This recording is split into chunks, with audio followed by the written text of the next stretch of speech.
Bilang na ang mga araw ng mga smuggler at hoarder na yan. What? During the budget hearing last year ng Committee on Finance, dalawang Bugatti Chiron na nag-viral sa social media dahil pag-alagala ito sa mga kalye, pinakamahal na sasakyan sa buong mundo na nagkakalaga ng 3 million US dollars kada isa. Ulitin ko po, 3 million US dollars kada isa. Kami na pong nangyari mula nung araw na yon. Panoorin po natin video. Bugatti Chiron. Yung backup niya, G63 Mercedes Brabus. So, chinek ko po yung presyo ng Bugatti Chiron. That's 3 million US dollars ang tag price. Ang tanong, nagbayad ba ng tax itong dalawang Bugatti Chiron na nakita sa kalye? Tinignan nila yung 2019 onwards, 2019, 2020, 2021, 2022, 2023. Wala pa ho, walang record. Wala sila. talaga. So Wala pa. therefore, ibig sabihin, ito po ay nakalusot. Ayon sa customs, mismo mga may-ari ng sasakyan ang nagsuko ng mga luxury cars. Isa rin po si Senator Raffy Tulfo na nagbigay sa amin ng tip dyan. Meron na rin po kami mga intelligence information regarding these. As early as now, Mr. President, bago nakamtan ang tagumpay na ito, sandamakmak na kapalpakan muna nangyari at nakapasok itong Bugatti Chiron nito nang walang record sa customs at narehistro pa sa LTO. Mr. President, I come before this chamber because of the irregularities that have been flagged to me regarding these Bugattis. Una po, nung ito ay tinanong ko noong Nobyembre kung nagbayad ba ng customs duties ang mga ito, agad akong sinagot ng wala sa records ng Bureau of Customs na ito'y nagbayad ng duties and taxes. Itong dalawang pong background check ang registration ng dalawang Bugatti sa LTO. Ang blue na Bugatti na may plate number na NIM 5448 ay lumilitaw na nakarehistro sa pangalan ng isang foreigner na si Tu Trang Nguyen. At ang pulang Bugatti na may plate number NIM 5450 ay nakarehistro naman kay Meng Junzu.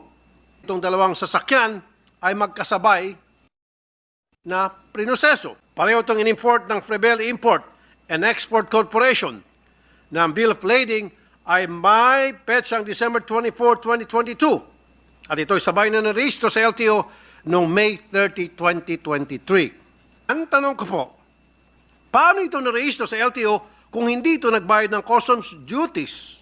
Ayon sa sinasabi ng mga nakapanayam natin dito noong Nobyembre. Salungat ito sa mga dokumentong sinumiti sa LTO kung saan may kambal na certificate of payment ang dalawang Bugatti na ito na in-issue ng Bureau of Customs. Noong December 27, 2022, nagbayad ng mahigit kumulang na 24.7 million ng Frebel import ng customs duties ayon sa record na naisumiti sa noong December 27, 2022 LTO. Ang certificate of payment na ito ay pirmado ng customs collector na si Harold Agama at ng examiner na si Rosario De Leon. Noong panahon na ito, 2022, ang Customs Commissioner ay walang iba kundi si Yogi Filimon Ruiz. Maluwag ang customs sa mga importation ng sasakyan noong mga panahon na yon. Maluwag as in, maluwag ang smuggling. At sino naman itong si Yasser Abbas na Director Services ng Bureau of Customs? Sa kanya dumadaan ang pag-approve ng mga pumapasok ng mga sasakyan. Ano ang nangyari dito? Ayon sa kaduda-dudang certificate of payment na sinabit sa LTO, 24.7 million lang ang binayaran ng kada Bugatti owner.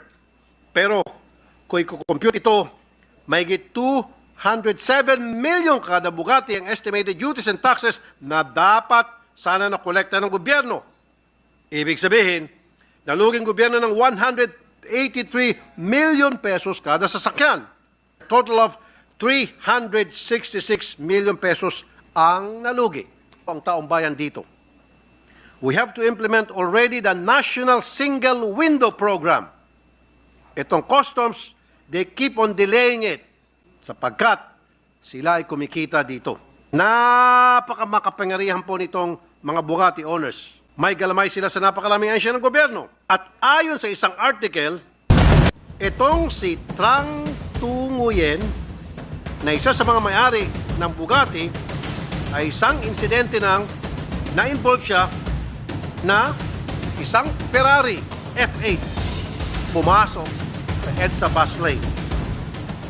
Ibig sabihin, marami pong exotic cars itong taong ito. Ano ba ang trabaho o negosyo nito sa Pilipinas? Kung legit na ito ay may trabaho o negosyo, nagbabayad ba ito ng buwis? Malamang sa malamang ay hindi. Dahil kung nakalusot ito sa customs na mahigpit ang pagbabantay nga, kung tutuusin, mas lalo pa sa BIR. Ilan pa kaya ang katulad ni Nguyen na may pribileyo sa customs, BIR, LTO at immigration? Mr. President, according to our Constitution, tayo po inatasang mag-evolve ng progressive system of taxation. Ibig sabihin, mas mataas ang kita, mas malaking binabayaran na buwis. Pero base sa mga napag-alaman natin ngayon, ang progressive po ay hindi taxation, kundi tax evasion. Dehado po ang taong bayan dito. Mr. President, we need funds to run this government and to provide service to the people. Let us develop an effective system that would prevent tax evasion and corruption. At ito po ang aking storya.